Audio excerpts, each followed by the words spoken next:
Here's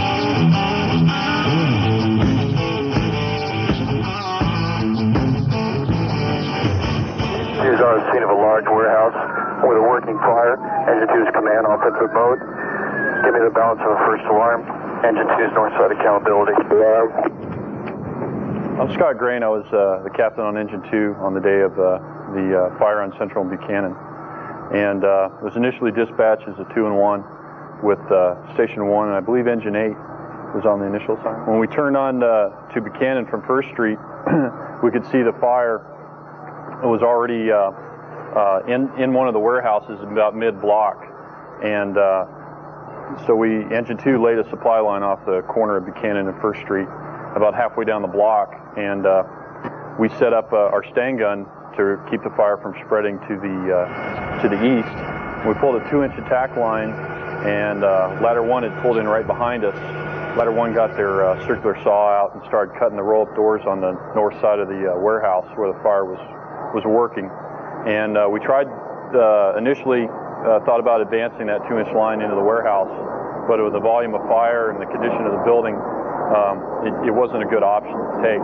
So we decided, Captain Ware and I decided that we'd just go defensive and put up the ladder pipe and attempt to keep the fire from spreading to the east. Engine 2 was assigned by Chief Hobel to assume north sector, and we attempted to stay ahead of the fire, which was pretty difficult in the position we were in.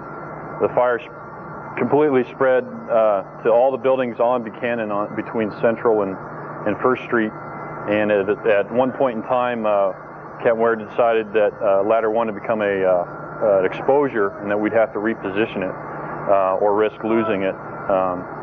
So we basically shut down the ladder pipe and advised command, and Ladder 1 went ahead and moved. And the fact of the arrangement of the buildings and all the fuel that was there, all the bundled paper and stuff that we couldn't get into and work lines and in between the stacks because they were falling down, and we couldn't reach past or deep enough into the paper stacks to be effective between the wind and the arrangement, that there was really no way we could stop the fire from spreading to the east. Actually, our initial key position that we wanted to protect was the open area with paper stacks between the first warehouse, which is about mid-block on Buchanan, and the 2 adjacent warehouses, which are separated by, I'd say, about 50 to 60 feet.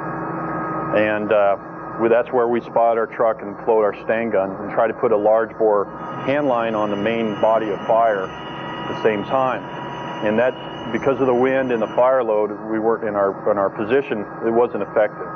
So the next position we decided we'd try to keep the fire from extending any farther was use the natural man-made man-made fire break at first, and just keep it from extending across 1st to Buchanan. And we were marginally successful with that.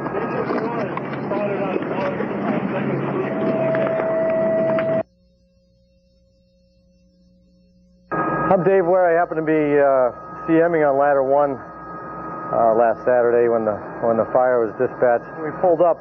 It was sort of like a lazy smoke coming out of there, and the wind really didn't seem to be blowing anything like the 30 to 40 mile an hour gusts that we experienced subsequent to when we arrived. So Ladder 1's initial efforts were to support Engine 2's lines, and we forced entry into the overhead doors.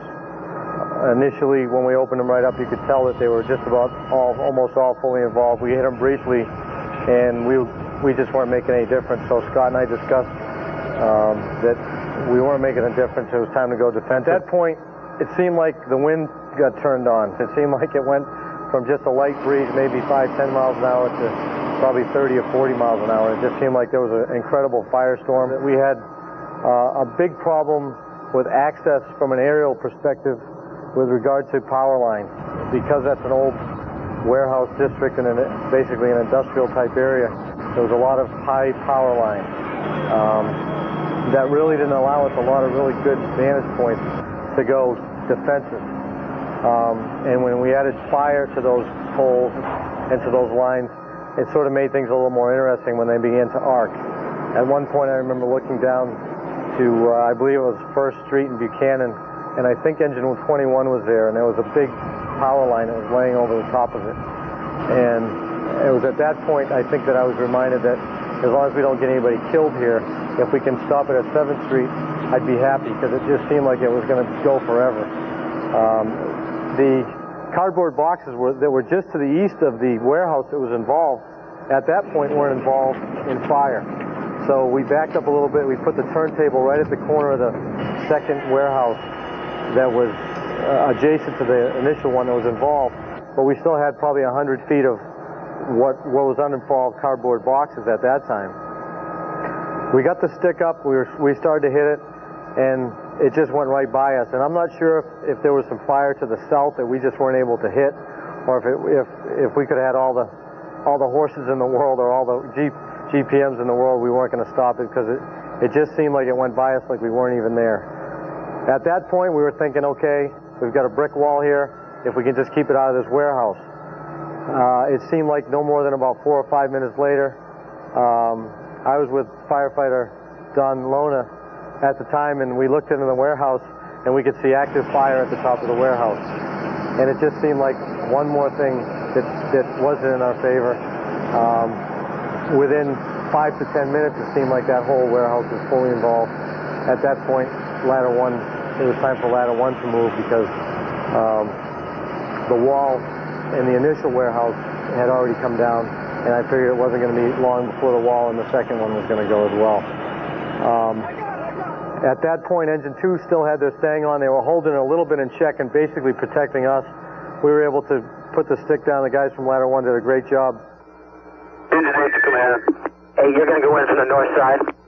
No, we're going to lay to the south. We got heavy fire conditions. I wouldn't put any crews inside. My name is Lynn Whaley. I'm captain on engine 725 on B shift. I'm also a TRT rover and was on engine 8 the day of the large warehouse fire. Engine 8 was dispatched on the initial 2-in-1 assignment. We were going over the bridge. It was pretty obvious we had a working fire. We had light gray smoke that had drifted to the east quite a bit. It wasn't going very high in the air. It was hanging real low. At that point, I believe ladder 1 and engine 2 were trying to make access to the initial fire building in the warehouse on Buchanan. And we were in a real good position right there. They were in heavy smoke conditions, and I don't think we got a good view of the building. At that point, looking eastbound from Central, we could see the warehouse. There was lots of large cracks in the side of the building, and you could see that the front of the building was actually, it was about to fall over in the street at that point right then. So my initial report to command was I wouldn't put anybody inside this building. Obviously, the building was unsafe at that point. Again, a second transmission to, I believe it was to command, with the structural collapse was imminent on the north side of the building. And shortly after that, the crews were backing up in the front of the building, and D did fall onto Buchanan there. We were pretty much setting up to fight this one warehouse in particular and protect the exposures to the south and to the west. There was a large storage area of cardboard there. So we turned around southbound and took that plug and put our master streams, our stang gun on to the side of the building to the south of us, and also trying to wet down that cardboard so it didn't take off. As I said, we were preparing to fight this one warehouse fire. Command van was set up on that side, and Chief Compton came by and basically had said that we would go ahead and try to just stop it at Lincoln. We were setting some perimeters up there and what we were going to ride off at that point. Other companies were responding, and Engine 12 actually went south on Central looking for staging, and we snagged Engine 12 and had them lay from a hydrant at Lincoln and Central. They laid northbound and pulled off a 2-inch and 1 3/4 into that warehouse that was actually south of the big storage area of the cardboard there. And Engine 12 did a real good job of keeping the fire out of those warehouses, knocked down the initial fire in the one adjoining warehouse, and then protected the rest of it as best they could from there. Ladder 9 staged east. Commander, Ladder 9. Ladder 9. No, Tony, come over here and set up off Central and Buchanan. I'm going to put your stick up also. Ladder 9 copy. Come over to Central and Buchanan. Set up stick. Ladder 9 was setting up the aerial operation to protect the buildings that you see behind me over here, the metal-clad building. We went ahead and set the pipe up, and I believe that Lynn Whaley was west side sector, and I got with him. That particular time, Ladder 9 had a line laid to it, and they were flowing water and protecting the exposures and using it to extinguish this building to the west side over there of the metal-clad building. At that particular time, Lynn Whaley, the sector officer on the west side, said we should force entry into the metal-clad buildings to make sure there wasn't any extension, and we did that. We used a K-12 on one door, a chainsaw on the other. We forced entry and utilized one of the pumpers that was on the scene, laid a line, and put 2 lines into the buildings that are still standing to protect them. Upon opening up the building to the west side, furthest to the north end, there was extension into about 2 trusses. At that particular time, the 2-inch line put those out, and we held it at that point. And it looked like a good work from what I could see. And all of a sudden, over the building came about a 3-foot wall of fire. It was cardboard and other debris. It landed right on my trunk. I couldn't believe it. So I tried to turn around real quick, and I started hauling out of there, and my brakes went out, believe it or not. So here I'm stuck, trying with both feet to stop the car with a fire on the back of my car. That's the kind of day it started out to be. So finally I got the fire off the car, and I was trying to give Pete Hobel a report, who was command. So I gave him a report on the east side conditions of the exposure problem. He asked me if I could take south sector. And I said sure, and I said, what's the objective? He says, keep it from going past Lincoln. And I've never really had that objective before, but that's the kind of fire we had. So finally got over there and got in position, and it was heading past, trying to go south of Lincoln, but most of it was trying to go east towards the exposures to the east side. But our biggest problem was obviously the fire load and the wind conditions. But we had wires running down the street, and as you can see right over here by First Street, they're running and snapping all the way across the area that we wanted to enter. So we were kind of in a tough situation. We put up a ladder pipe, we had a stang and a monitor operating on the fire trying to cool it down, but it wasn't doing a whole lot of good because of the wind conditions. Even as powerful as that ladder pipe was, it was just blowing the water almost back at us. So finally APS came up to me and told us we had the wires cut.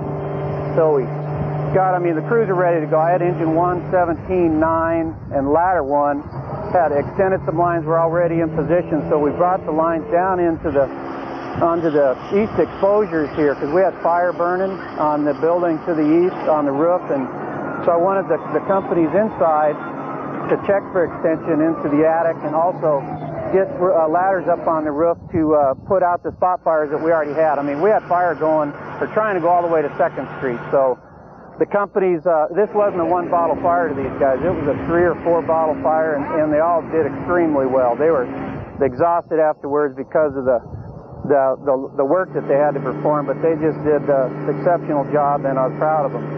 And we kept it to the one city block. It didn't go past First Street, and as you can see, these buildings are still operating today. So I think the guys did a good job and kept them in business.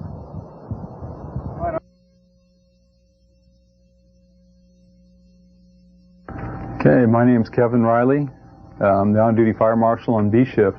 I knew which business, or at least I had a good idea which business was involved when I saw that call come in. I responded down there, and I went and I talked with Steve Kreis.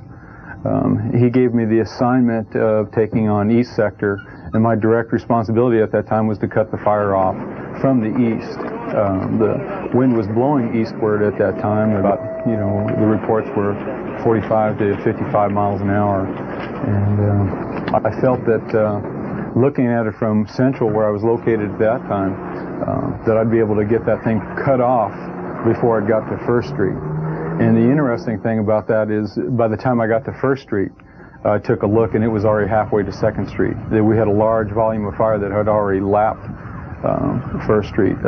I looked at the south side over there on Lincoln and First Street, and I saw a pretty good tactical position in order to attack the fire and get a lot of water on it. But I had to kind of go past that and look at a cutoff point. Luckily, at that point, I was able to somewhat commandeer and assign Engine 4 and Ladder 11 right away. Engine 4 took the hydrant off of 2nd Street in Lincoln, and we identified our key tactical position. There was a space, a parking lot between the two buildings on 2nd Street, the two warehouses there. And there was a parking lot that, or actually you could call it an alleyway, that went all the way from 2nd Street to 1st Street. So we put the ladder pipe up in that parking lot over there. We got an elevated master stream of water, and that way we felt that that we could take care of any burning embers that were blowing across there and hopefully stop the fire from going over 2nd Street to 3rd Street. And that was a real consideration at that time because there was just a ton of fire and debris and embers blowing over 2nd Street into 3rd Street. So at that time we were, it was kind of an aggressive spot, we felt at that time. But we felt like we didn't want to burn through 4 warehouses without at least trying to cut it off. And we had an ability from where they were parked to actually cut it off with an elevated stream. There was some separation between the warehouses that were actually on 1st Street and the ones on 2nd Street. There was actually some delivery trucks that were on fire at that time. There was a lot with some different debris, and there was a bunch of wood and cardboard and pallets that were there that were also on fire.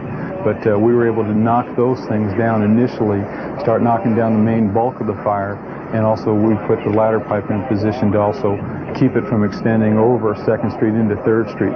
Off of Engine 4, we laid up about 200 feet of 2.5, and we set up a horizontal standpipe off of that with a couple 1 3/4 lines. So we had a mobile home fire back there, the 3 delivery trucks, the vacant lots, and then we followed the forcible entry of Ladder 11, starting with the farthest east warehouses, and we found fire in there, getting all clears and under control on those 2 warehouses. And then we decided our whole focus was to keep moving west.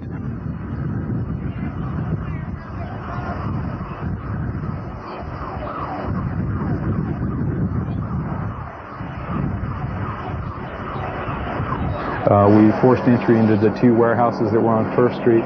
We got all clears and under controls there.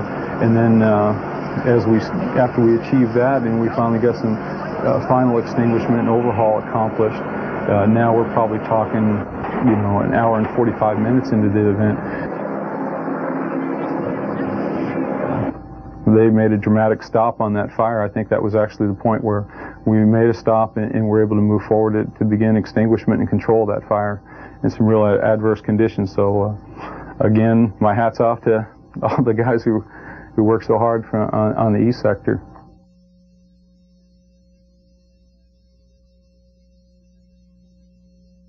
Hi, my name's Joe Ducote. I'm assigned to Engine 5 on B shift, and I'd like to talk a little bit about what happened on the 4-alarm fire over on Central and Lincoln. We were on the original dispatch on the first alarm, and it was quite a haul for us, so we got there probably about 6-7 minutes into the fire. And we staged on 1st Street in Lincoln, and at that time the only fire that was involved was the original fire building, and I believe portions of the back wall had collapsed. And we laid northbound on 1st Street, right mid-block, so we had a straight shot down the alley with the stain gun.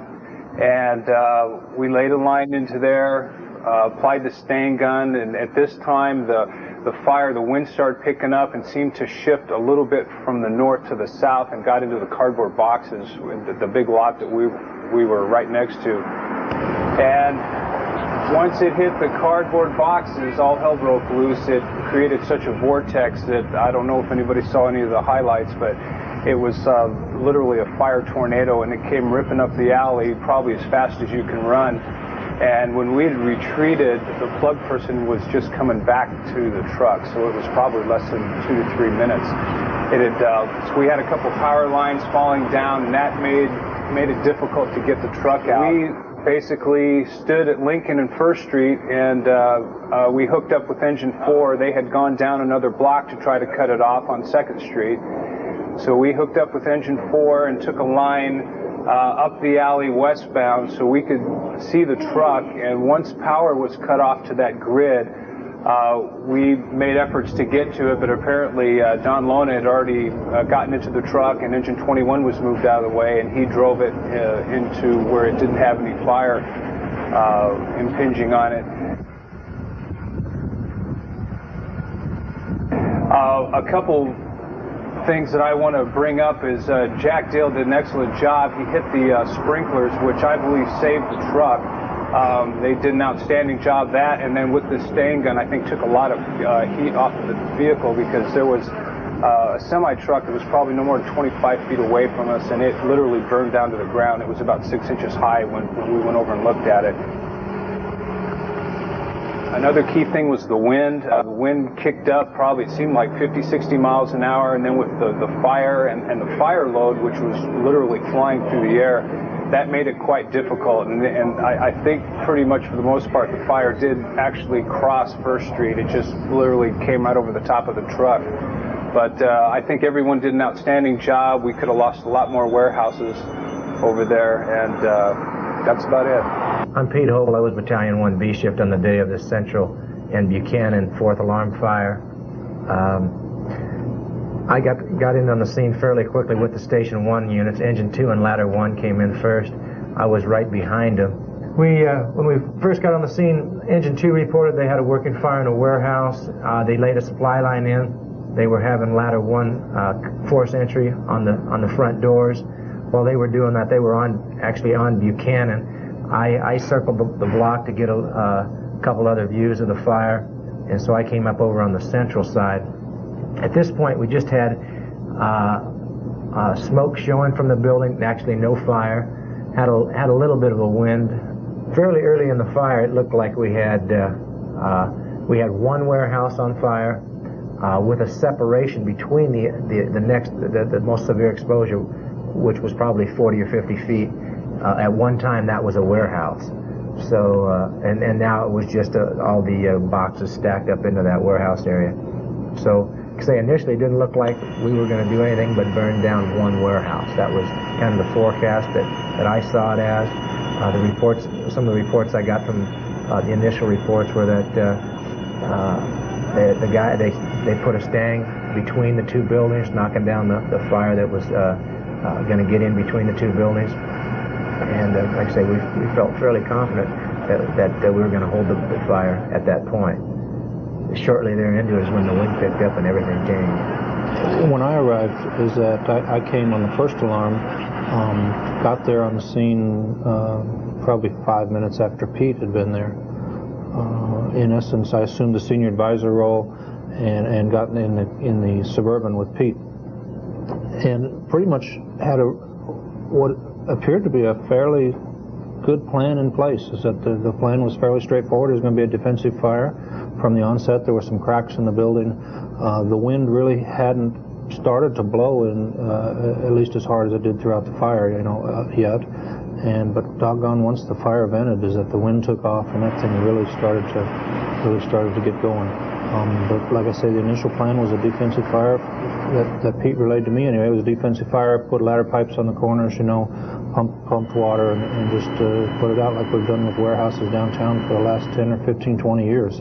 But once the wind kicked up, because the thing started getting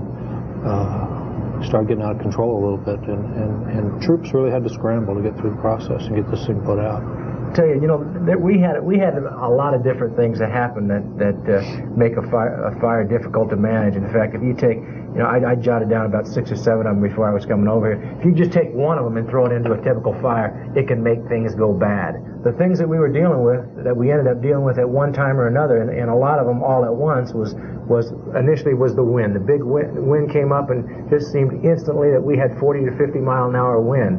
And right about in that time frame is when we finally got some fire showing out of the initial warehouse, and so when the wind picked up, then I think that's when we got fire carrying everywhere. The outside storage got going worse and started carrying over to the other buildings. say, then shortly thereafter, we were dealing with building collapse. We were dealing with power lines down.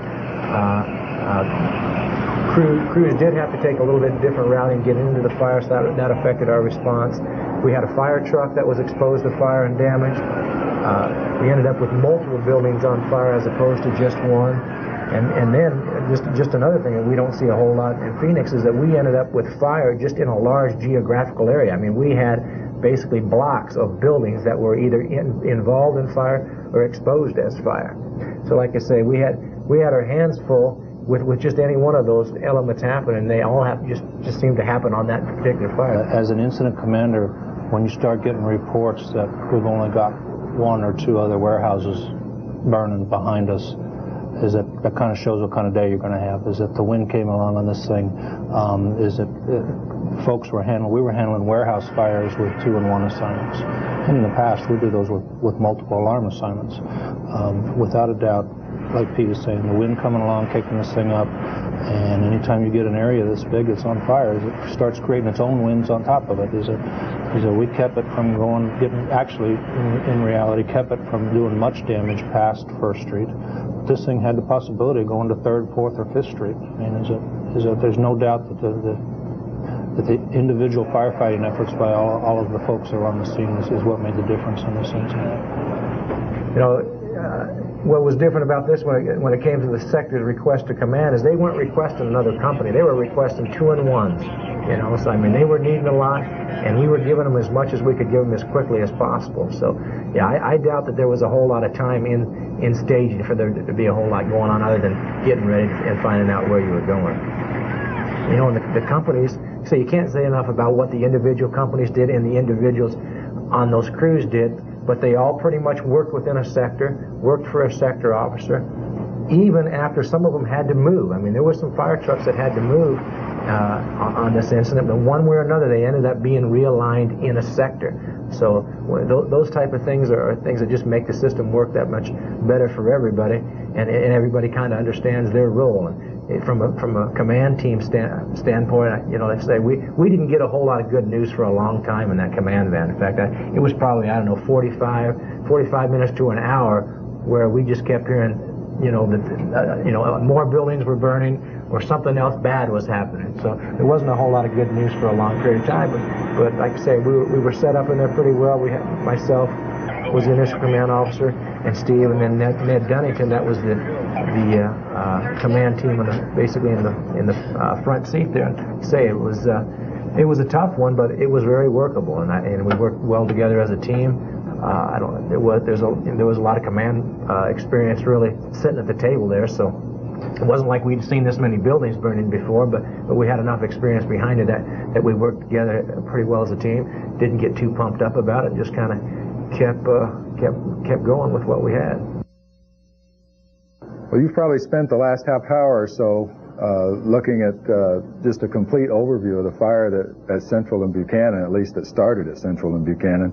And I'd just like to, in a summary sense, make a few comments about that operation myself.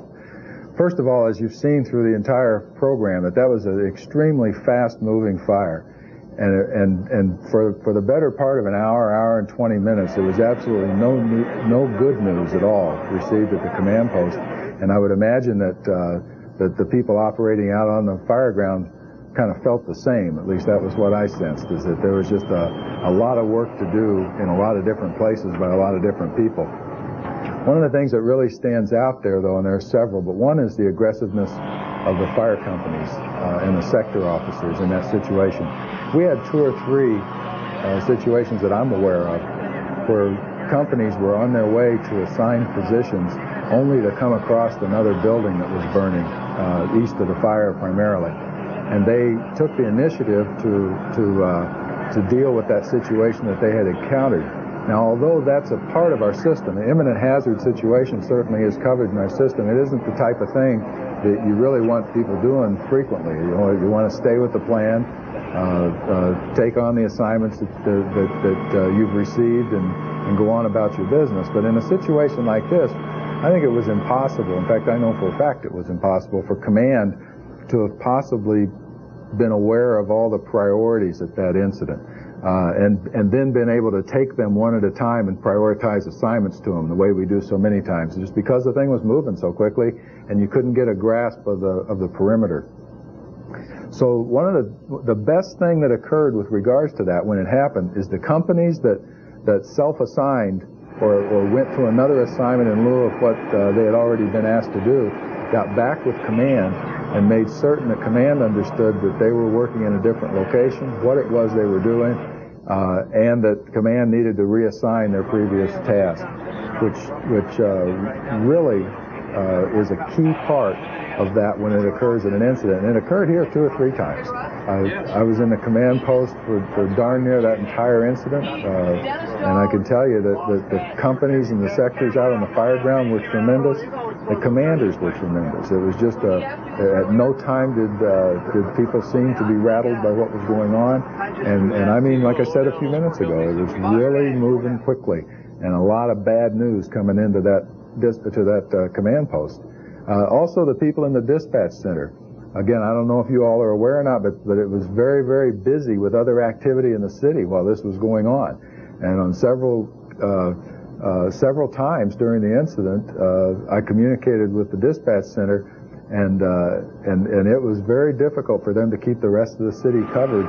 Another interesting thing about rehab in this situation was that we assigned all but one unit of 4 alarms to tactical positions, and we assigned them as fast as we could get them. And that simply doesn't happen often. One of the other things you saw is they stayed in those tactical positions until we had fire control. And so rehab didn't get active at all until we began to sense that we had that incident under control.